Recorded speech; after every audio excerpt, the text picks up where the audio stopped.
There are certain things, certain people, that once they're gone, you really, really, really want them to stay gone. From Snap Judgment's underground lair in WNYC Studios, you're listening to Spooked. Stay tuned.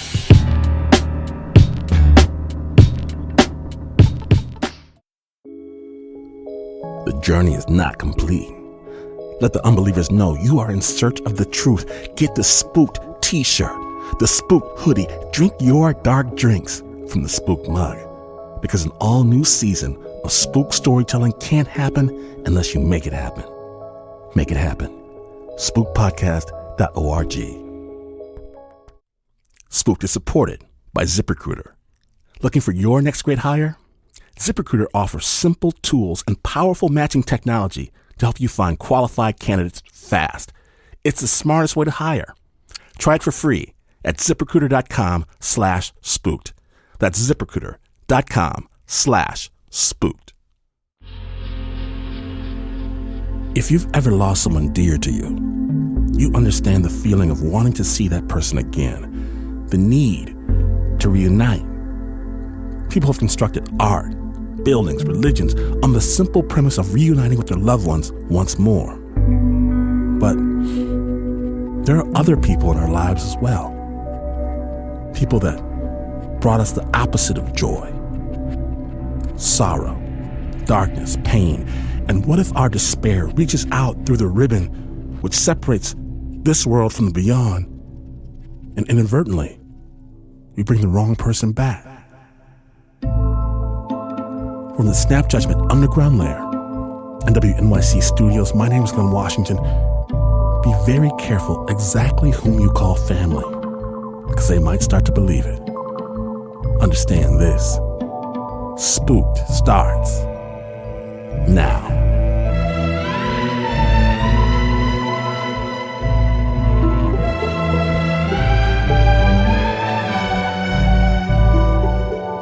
Now then, did your mother ever make you kiss someone goodbye whom you really didn't want to kiss goodbye? Spooked.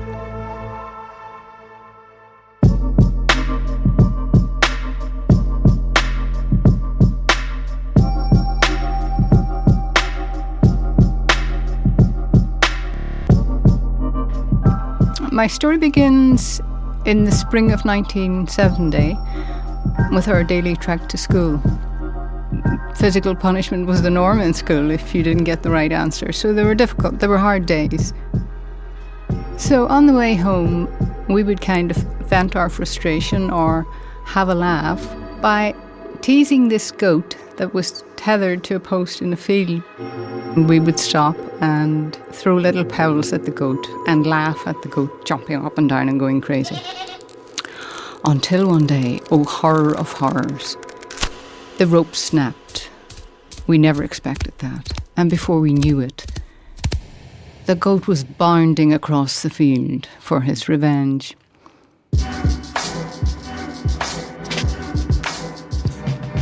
We took off like the wind, screaming and yelling and crying. And we knew we were far from home. We were a good mile from home. So we had no alternative to run into the yard of our great Aunt Rose. She lived in a little cottage, and you didn't bother Rose unless it was really necessary because she didn't like children. But that day, the choice was getting mauled by the goat or the shelter of Aunt Rose's cottage.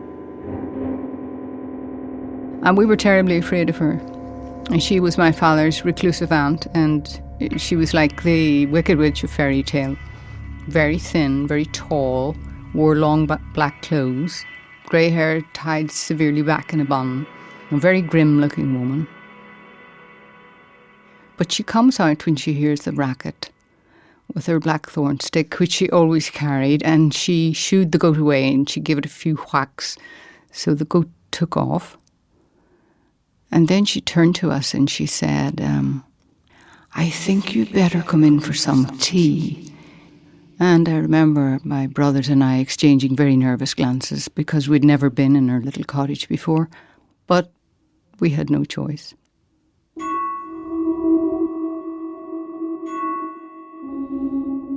So we followed her in to this gloomy little den, a big hearth fire burning, crackling, ticking clock. I remember those sounds because she didn't speak at all to us. She went about making the tea and we sat down at the table and we were still very panicked and nervous and our faces wet with tears. It smelled of turf smoke. She had what we called a crook over the fire, which held the kettle, the hearth fire flames and boiled the kettle. We were dying to escape, and when the tea was finished, we ran all the way home. That was an incident that, for me, when I look back, can be linked to what happened later on in that year. In the summer of 1970, Aunt Rose fell ill, and my mother took her in to our home to look after her because she couldn't cope on her own. She was a spinster. She didn't marry, she didn't have children.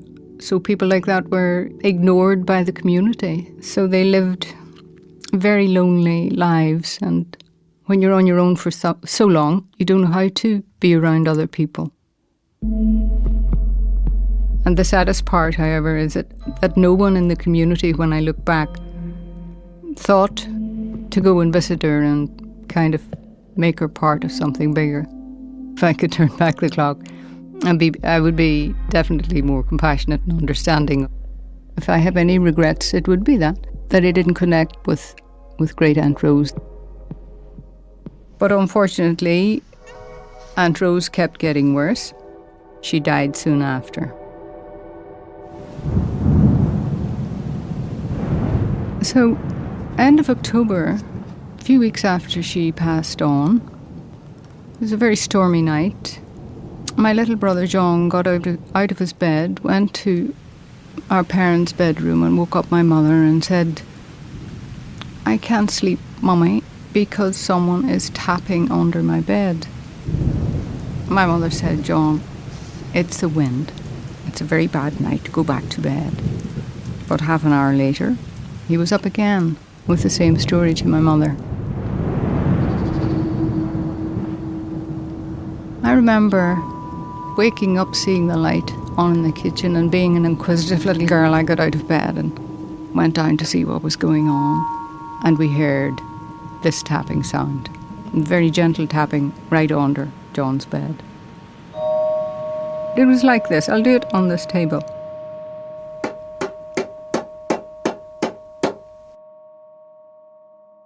The next day, naturally, logical explanations were sought. My father took up the flooring, checked the water pipes, took the bed apart. My parents said, "It's the bed, there's something wrong with the bed. That'll be all right." Well, he took off the mattress, checked the springs, but the next night,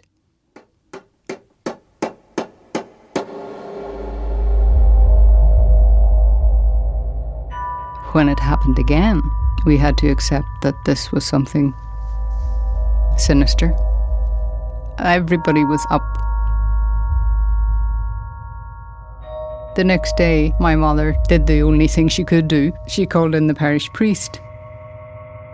He came, knelt down in the afflicted room and told us that it was the spirit of Great Aunt Rose, that she was having difficulty on the other side and she needed our prayers for release. When a priest said something in those days, you believed it, you know. So we started to pray that day, and we prayed a lot. I remember my knees cold on the stone floor. Dear God, free us from this. Let Aunt Rose be at peace.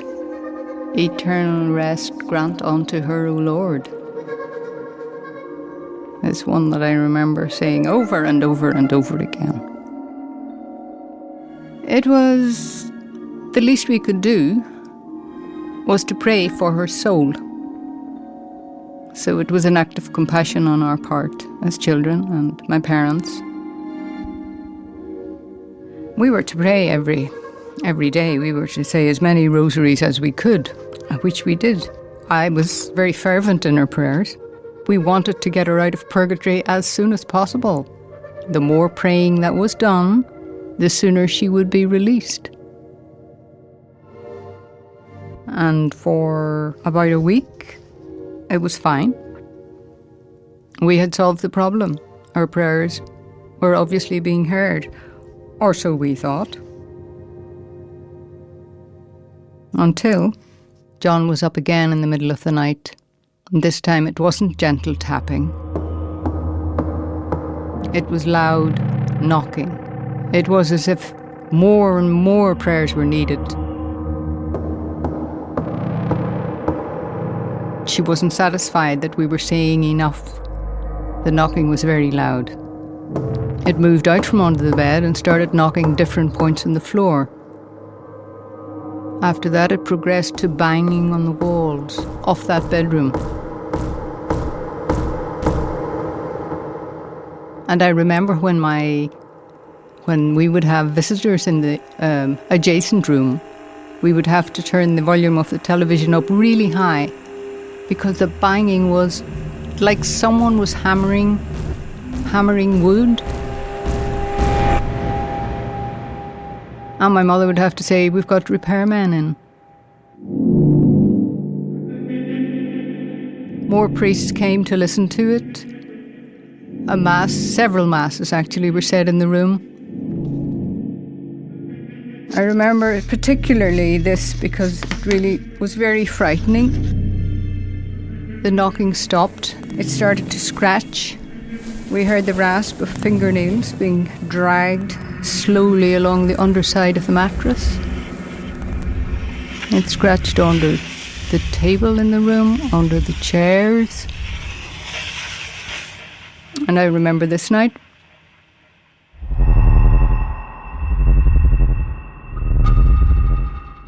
I remember lying with the blankets pulled right up under my eyes, looking over at my two brothers, praying and hoping it wouldn't come into this room. I was just paralyzed with fear, completely paralyzed. And then, of a sudden, the mattress was tipped straight up on its vertical, and the two boys were flung out on the floor. And we dashed screaming and yelling from that room. So a turning point had been reached. You have to experience this in order to believe in it. And after that, sleep was impossible because you thought something was going to happen. My mother was at the point of a nervous breakdown, and that is when it was decided to call in the exorcist. The morning of the exorcist visit is very vividly etched in my memory.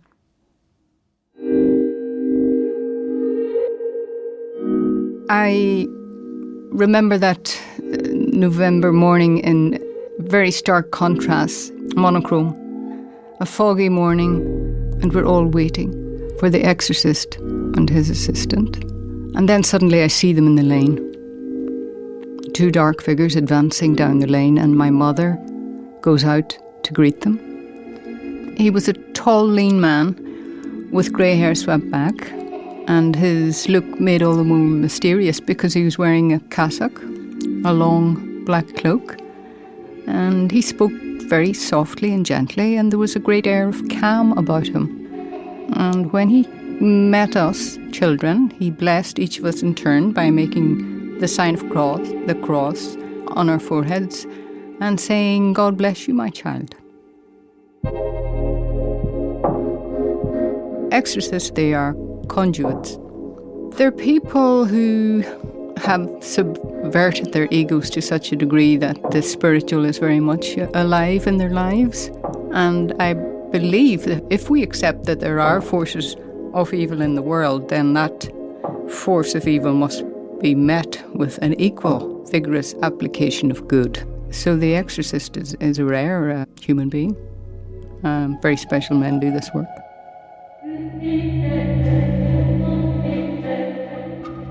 What happened in that room that day? Well, the exorcist would read from the Rituale Romanum, which is the Roman rite, litanies of the saints, Lord's Prayer, 54th Psalm, Salve Regina, Holy Queen. This took several hours in our case. There was a palpable feeling in the air that morning. The door to the afflicted room stood open, and we were beckoned into it by these two. And we all knelt down and we said a last prayer with them. And they got up and shook hands with my parents and said, that was it. It's over. And it was. We never talked about it. It was as if you talked about it, something might come back. Is it too much to assume that perhaps being giving and kind in this life assures us of peace and rest in the next?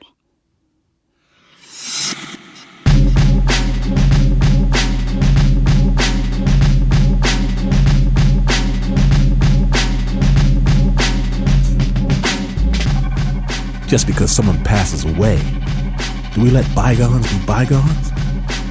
Think very hard. A listener's story as Spooked continues right after the break. Stay tuned.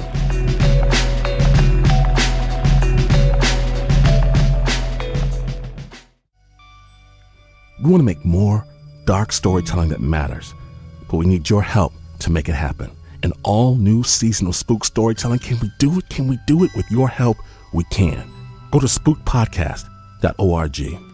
Get great stuff. Get yourself a hoodie. Get yourself a t-shirt that lets them know. Drink from the Spooked mug, or even reach out to the other side yourself with the Spooked Spirit Board. You do that, you support Spooked storytelling at spookedpodcast.org, and season 2 of Spooked is coming. Spooked is supported by ZipRecruiter, the smartest way to hire quality talent fast. With ZipRecruiter, you can post your job on up to 100 plus job boards with just one click. Then let ZipRecruiter's powerful technology match your job to the right candidates and use their simple dashboard to find your perfect hire. In fact, 80% of employers who post on ZipRecruiter get a quality candidate through the site within 1 day. Try it for free at ZipRecruiter.com/spooked. That's ZipRecruiter.com/spooked. Our next story is from Maria Serratore-Gunter. Now, Maria is a hardcore listener. She knows you have to journey through the darkness to get through the other side. Maria's story is performed by our own resident sorceress, Julia DeWitt.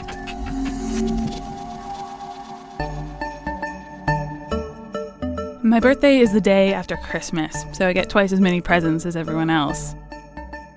But my favorites are always the one I get from my aunt.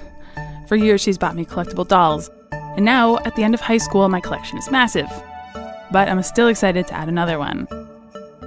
I hold and touch the box from my aunt leading up to my birthday. I want to open it early so badly. I'm normally really patient about gifts, but this package is different. It's calling to me. Finally, Christmas is over and my birthday arrives. I remove the wrapping, open the box, slowly peel back the protective foam, and there's this doll. My mother, sister, and father, puzzled by my reaction, all want to see this doll. I remove it from the box and place him on the table in front of us. It's a male figure with a broad chest, maybe 18 inches tall, wears gray satin pantaloons and a pink satin open-collared shirt. The exposed legs and arms are stark white, each leading to dark black hooves instead of feet and hands. The porcelain face is that of a horse, with blazing green eyes ringed in yellow with flecks of red. On top of his head is not a hat or a crown, but a glimmering, twisted horn of silver. It's a beastly unicorn prince. We look at it stunned, and it stares back at us. From every angle, it seems to be looking at us with that menacing glare. Finally, my mother breaks the silence. Put it away, so we can have cake.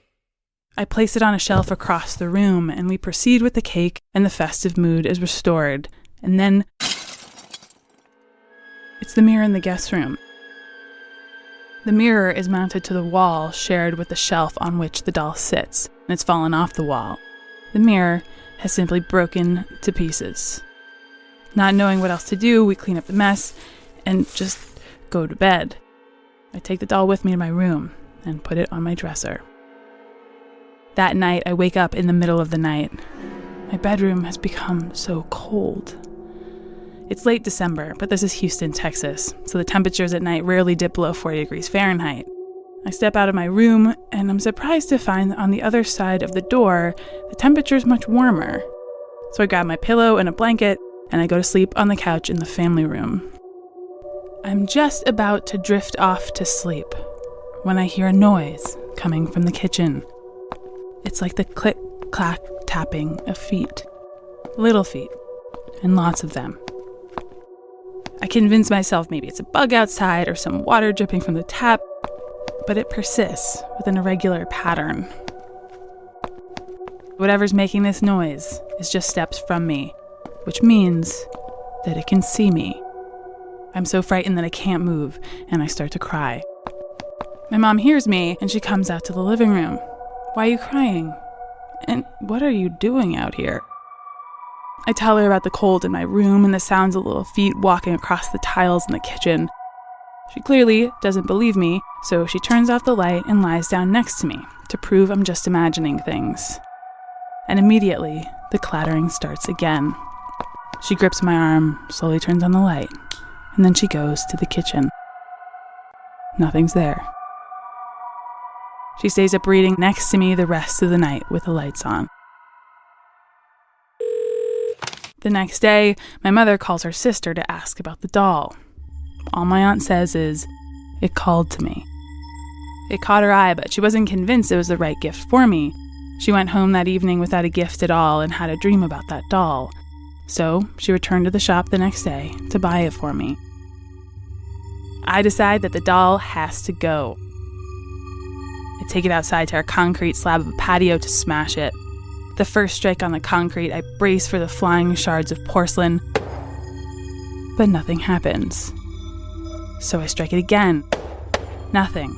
I'm sure a third time will do it, but then, still, nothing. Shocked, I turn its face towards me, and the red-rimmed eyes meet my own. And then I feel something come over me, but it isn't fear, more like an acceptance of the doll's evil. And then almost without thinking, I take it back into the house and leave it on the kitchen counter, just lying on its back with those wild eyes staring up at the ceiling. That night, the temperature in my bedroom is normal, but I'm still too scared to sleep. I only finally fall asleep when I take the nightlight from the bathroom and place it on the wall next to my bed. And then suddenly, I'm awake again. That noise, the click-clack tapping of the little feet are back, and I can hear it getting louder, closer. I pull the covers tight around me and repeat to myself, it's just your imagination, it's just your imagination, it's just your imagination. And then I see the light. A light so bright it's blinding, and it's pouring into my room through the cracks around, above, and below my door. I try to turn the lamp on, but I can't move. I try to call out, but as wide as I open my mouth and as hard as I try to scream, only air escapes my lungs. No sound comes out at all. I'm paralyzed with terror when the door begins to shake loudly like someone's violently trying to get in. The light's getting brighter. I need to shield my eyes, but I'm too afraid to look away. And then, like a bolt of lightning, the shaking suddenly stops. At first, I still can't move, but then as the tension slowly recedes, I smell fire. My muscles relax, and I reach for the lamp. Cautiously, I creep out of my door and open it, can see a warm glow from the family room. I call out, Who's there? My father's voice returns sternly. You should be in bed. I approach him in the family room. He started a fire in the fireplace and is stoking it. He puts his arm around me. You can go to sleep now, he says, gently as he kisses my head. I peer into the fireplace and I see it. The last smoldering remains of the doll.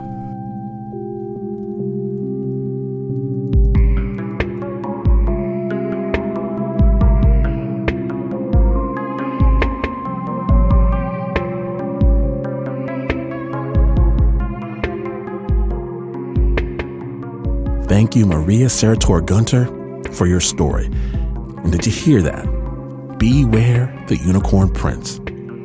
Thanks as well to Christina McKenna for sharing your story with Spooked. If you want to hear more about Christina's childhood in Ireland, check out her book, My Mother Wore a Yellow Dress.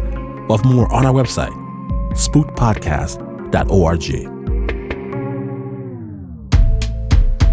On the next Spooked, how hot does it have to be to sell your soul for a simple glass of water? Find out. If you're digging Spooked, let someone know, spookedpodcast.org. Because now we're speeding it up. In this rush, in this madness towards Halloween, we're going to start dropping 2 Spooked episodes a week. 13 Spooked episodes, all before Halloween. Be afraid. And if you need your spook fix with a quickness, you can hear new Spooked episodes 3 days early. Just download the TuneIn app and then hide under the bed. That's the story we have for you. But we want to hear the stories you have for us. Hit us on the Spook line. Let us know your story. Record onto your phone device thing and send it to spooked at spookedpodcast.org. The Spook Crypt Keeper Squad includes Mark Ristich, Eliza Smith, Davey Kim, Anna Sussman, Jasmine Aguilera, Jody Colley, and Teo DeCott.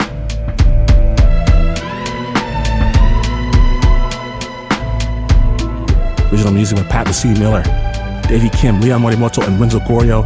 Hit me on the Twitter, Instagram, the Facebook, Spooked Pod.